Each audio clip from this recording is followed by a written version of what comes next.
Վաշինգտոնը միջնորդների միջոցով Թեհրանին առաջարկել է նոր բանակցային ծրագիր այն բանից հետո, երբ Իրանը մերժել է ԱՄՆ-ի 15 կետանոց խաղաղության ծրագիրը, հայտարարել է Մոսկվայում Իսլամական Հանրապետության դեսպան Քազեմ Ջալալին։ Մենք միշտ հայտարարել ենք, որ պատրաստ ենք բանակցությունների, բայց ոչ ուժի եւ սպառնալիքների դիրքերից բանակցություններ վարելու։ Ամերիկացիները ուղարկեցին 15 կետանոց բանակցային ծրագիր եւ մենք անմիջապես մերժեցինք նրանց 15 կետանոց ծրագիրը։ Մենք չկարողացանք համաձայնվել դրա հետ եւ հետո ամերիկացիները իրենք միջնորդների միջոցով առաջարկեցին, որ Իրանը մշակի նոր ծրագիր։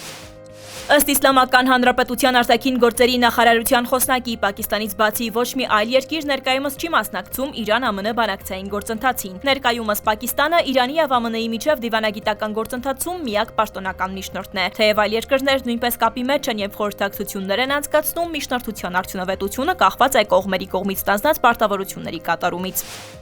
Ռուսաստանը չի մասնակցում ԱՄՆ-Իրան բանակցություններին, բայց պատրաստ է նպաստել խաղաղ կարգավորմանը, Կրեմլի խոսնակի հայտարարությունն է։ Մոսկվան հույս ունի, որ բանակցությունները կշարունակվեն եւ հակամարտությունը չի վերադառնա բռնի ուժի սցենարի։ Ըստ Պեսկովի, եթե Մերձավոր Արևելքում բռնի ուժի սցենարը վերադառնա, համաշխարհային տնտեսության եւ տարածաշրջանային անվտանգության համար հետևանքները կլինեն ավելի լուրջ։ Հորմուզոնավարկության համար բացելը միջազգային հանրության ընդհանուր շահերից է, Ծիմփին։